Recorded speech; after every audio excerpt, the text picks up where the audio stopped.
Так, у нас что-то происходит, у нас новый день и новые приключения. В общем, что на данный момент я делал? В общем, я поднял машину на домкрат, поставил на 4 козлика для того, чтобы прогнать ее, догреть до нужной температуры, до рабочей температуры, посмотреть, включаются ли вентиляторы обдува, обогрева, всего прочего.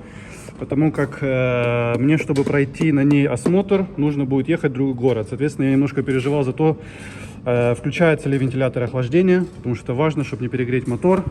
И следующее, у нас из-за того, что надолго стояла, у нас подклинивают суппорта.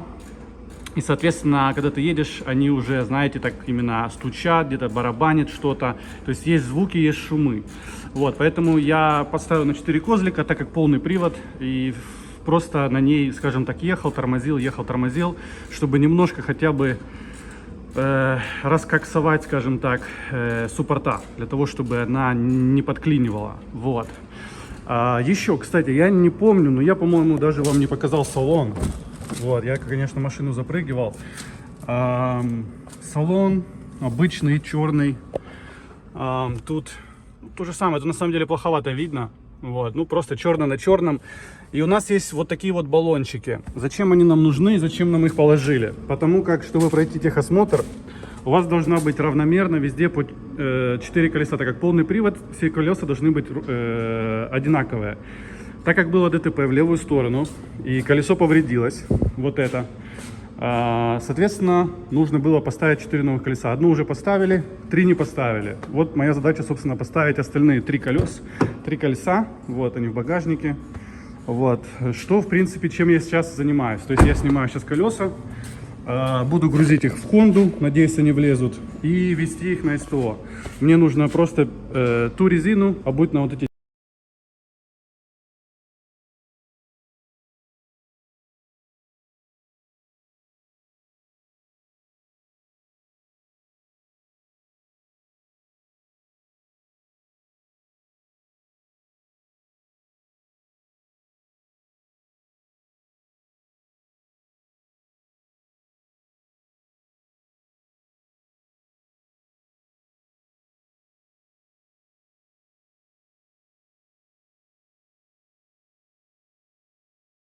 Так что за работу.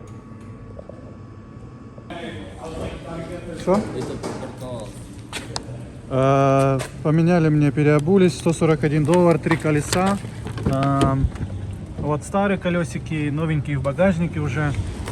2 здесь и одно вот здесь. Вот оно. Все, ребята переобули, как я уже сказал, $141 за 3 колесика, балансировали и поставили мне другую резину. И один баллон я оставил, потому как планирую 2 старых баллона продать на маркетплейсе. Вот. И третье лишнее получается. Ну, типа, я его ничего с ним не сделаю, не продам и никому не отдам, поэтому я его тут оставляю. Все, едем ставить назад.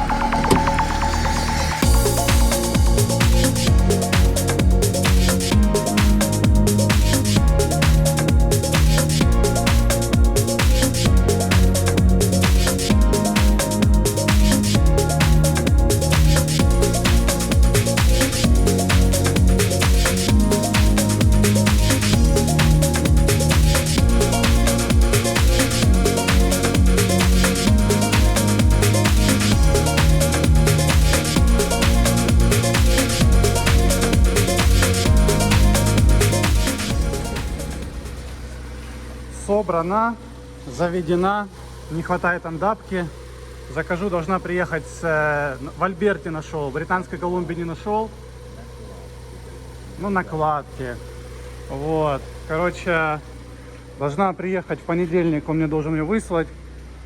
Короче, вот такая морда. Морда у них, честно, не очень, мне она не очень нравится. Ну, короче, больше нравится зад автомобиля, чем перед. Тем не менее, сейчас выедем, хотим проехаться немножко, хоть и без...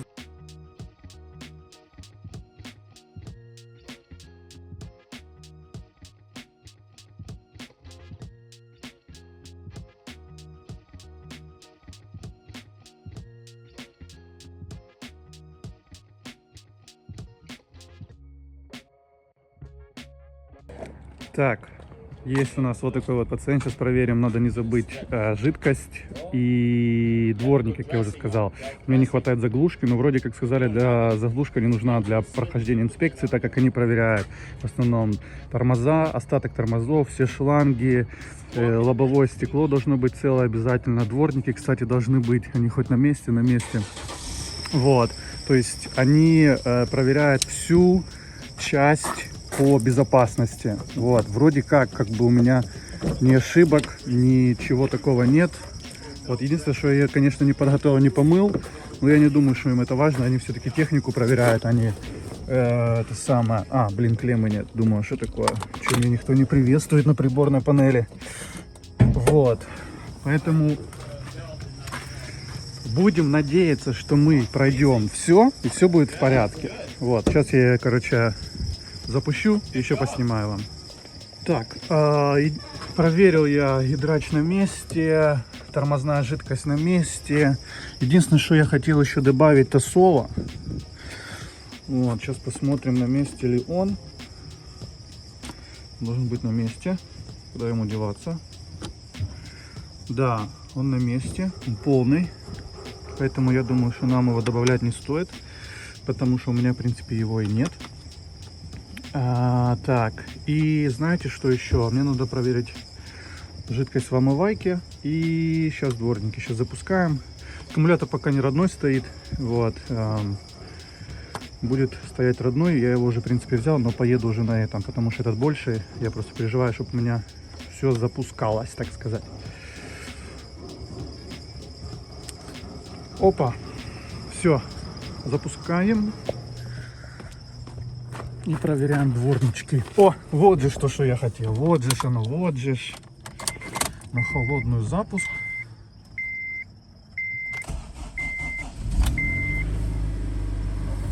Пошло дело. Так.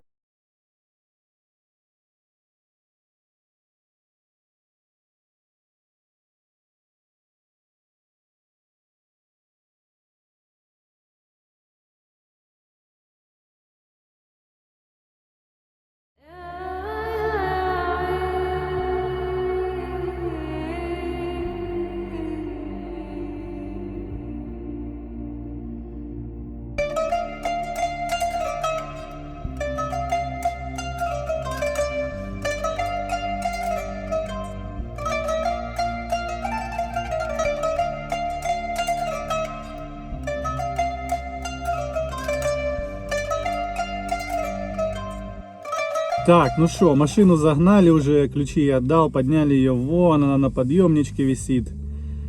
Начали ее уже осматривать.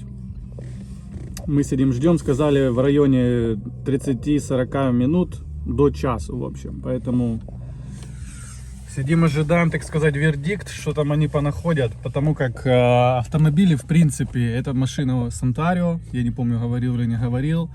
Соответственно, там жесткие зимы, и там очень-очень жестко посыпают дороги. И, соответственно, практически все автомобили оттуда ржавые по низу. Вот. И когда я приехал, я, получается, уже увидел тайтл, что она Санторио. Он меня первым вопросом спросил, как вообще она снизу, дырки есть или нету. Вот. Ну, дыр я не находил, вот, поэтому думаю, что все будет нормально. Сейчас посмотрим.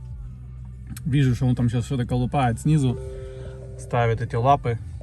Вот. Так, ну что, друзья, вот она, заветная бумажуля со словом ПАС, что означает инспекция пройдена, все хорошо. Есть какие-то мелкие замечания по поводу того, что мне нужно батарею переставить, так как она у меня в багажнике на данный момент, я прикрутил не ту батарею.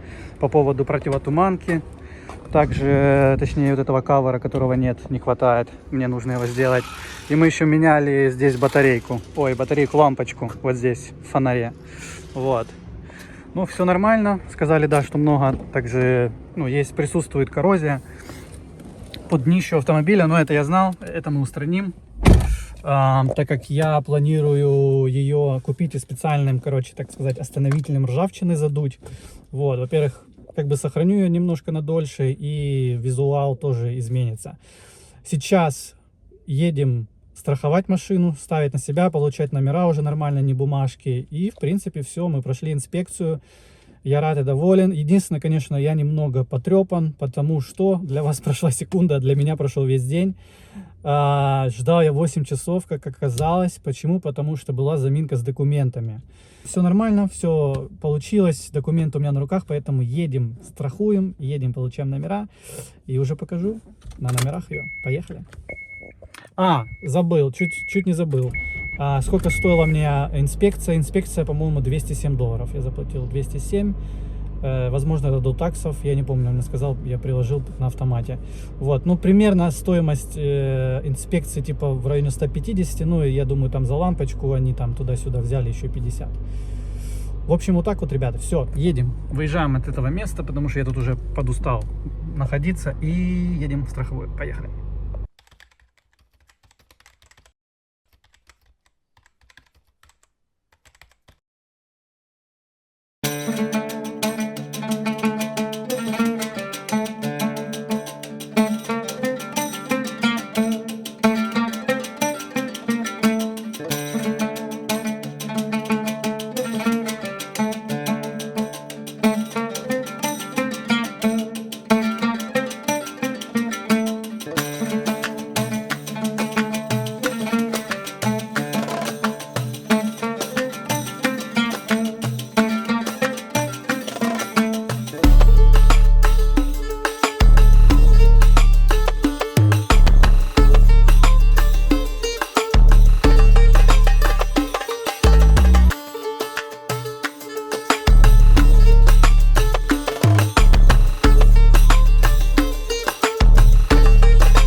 Так, друзья, ну что, примерил я решетку радиаторную, как вы видели, я ее покрасил.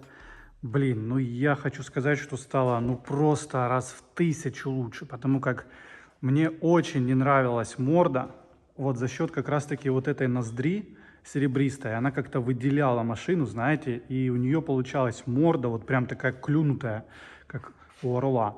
Сейчас же мне все нравится. Вот просто заиграла вообще другими красочками. Все красиво, полирнул тоже фару. И слева, справа заглушечка ко мне уже едет. Жду не дождусь на самом деле ее поставить.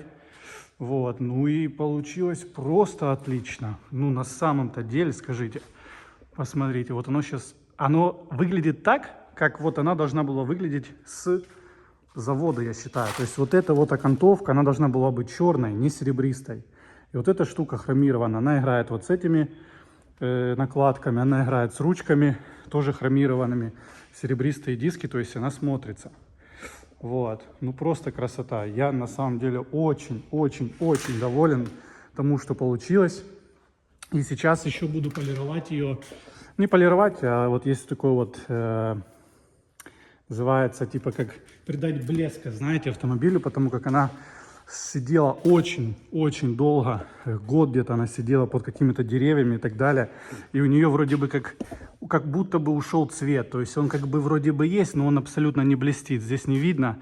Выйду на солнце, покажу вам, она уже пылью просто припала. Вот. И есть у нее такие моменты, как матовость присутствует на черном. Я хочу придать ей немножко блеска и устранить это дело. То есть у меня две пасты. Я не знаю, какая будет работать лучше. Так вот называется Carwax.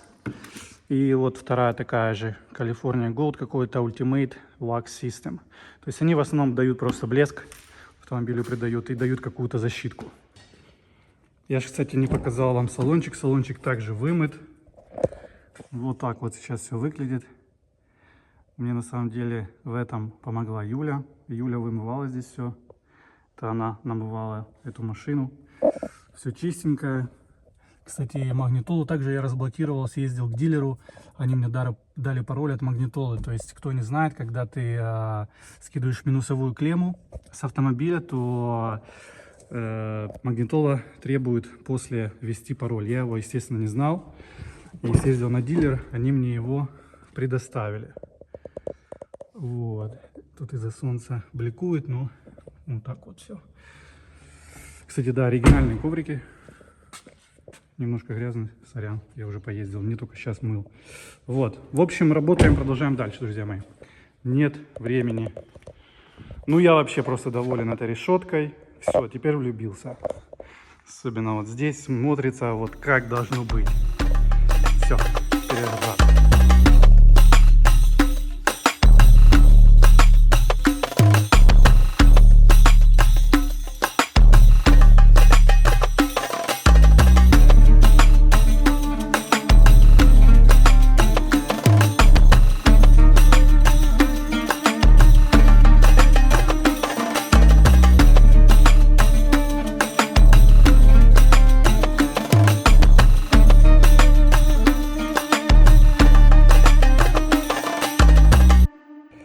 Так, друзья, что у нас получилось? Прибавился блеск. Вот. Ушли немножко пятна. Вот, в принципе, я доволен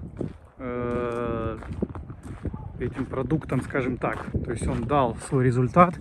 Есть у меня вот здесь вот такие вот царапинки, которые хотелось бы убрать, но пока руки не дошли. То есть их сдалека, ну, знаете, правило 2 метров. Если с 2 метров видно, отойди на 3 метра дальше. Вот. Поэтому, в принципе,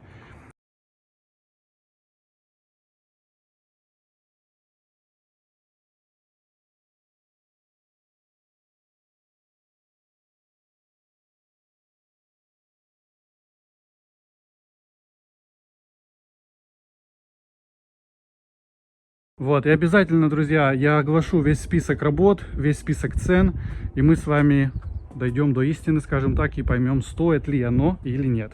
Все, едем, друзья, дальше. Приехал сдать, кстати, свой старый генератор, батарейку свою старую и стартер, генератор и батарейку. Вот видите цены за батарейку 8,50. Короче, стартер на 2 бакса и генератор на 5 долларов. Короче, всего 16,50. Вот. Такая вот фигня. Забираем свои 16,50 и сваливаем. Что-то не работает. Что надо нажать?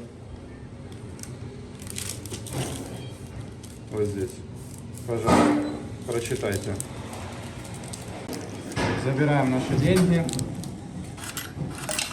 Мелочуху насыпали. Спасибо. На кофе.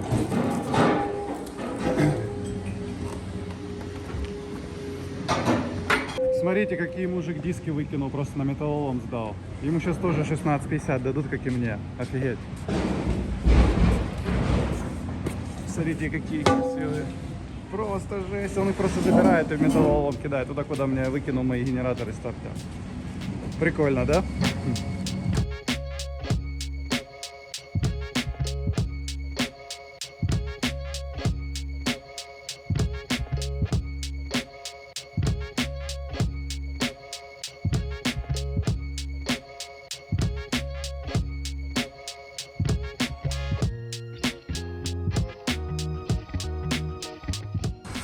Так, ну что, подбиваем итоги, друзья. Как я и говорил, на самом деле спустя, для вас это было пару секунд, для меня это уже было 3-4 месяца, если не ошибаюсь, с последних кадров. Ездила моя жена на этом замечательном автомобиле все это время. Никаких, слава богу, не было ни поломок, никаких проблем. Просто ездили, заправляли, очень много заправляли бензина. 16 литров она, между прочим, жрет. И к цене. Взял я с аукциона за $4000, как вы знаете. И полностью, вот все в круг я просчитал, я вложил $900, там 950. Пускай мы округляем, пускай получается 5000. На рынке у нас данные машины на рынке у нас стартуют, я бы сказал, где-то вот от 5,5, от 6 и до предела нет. То есть я видел, я сейчас сюда поставляю картинки, то есть видел за 6, за 8, даже за 10 тысяч видел автомобиль. На что же опять это влияет? Влияет на пробег, друзья мои. Потому что в Канаде чем меньше пробег-то, в принципе, и везде, наверное, по всему миру, чем меньше пробег, тем машина стоит намного дороже. Поэтому здесь у меня 200 пробега. Я не знаю, ну примерно я бы сказал, что вот в районе 6-6,5 ей цена. Собственно говоря, почему я и снимаю этот ролик на данный момент спустя 3-4 месяца, потому как мы планируем обновить машину на другую, и этот автомобиль будет продаваться, точнее я уже его сегодня отфоткал, сегодня же буду выставлять. Выставляю на Marketplace, на Facebook, поэтому выставлять буду там, опять-таки за, я думаю, за $6500. За сколько уйдет, пока не знаю, поживем увидим.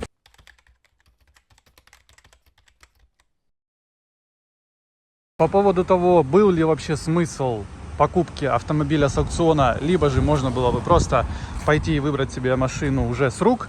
Лично скажу, для меня это было очень важно, начать с чего-то, купить свою первую машину с аукциона и стартануть. Поэтому для меня это стопроцентный выигрыш. А для вас это уже, не знаю, смотрите сами. То есть, опять-таки, у меня не было как-то стремления именно заработать кучу денег. Мне нужно было изначально понять, как работает аукцион, как работают здесь шапы, которые проходят инспекцию, как, насколько это все дорого и так далее и тому подобное. Поэтому в моем же случае это имело успех, это имел смысл, и я доволен, потому как именно, скажем так, что именно эта машина дала мне толчок для моих будущих проектов. Они однозначно будут, они есть, поэтому не забывайте подписаться на канал, потому что впереди вас ждет уже новая машина с аукциона. Подписывайтесь, и в следующем видео вы уже во всем увидите, узнаете и услышите. Новая машина, аукцион, будет интересно. Все. Всем спасибо за то, что смотрели, всем удачи и пока. Увидимся уже совсем скоро.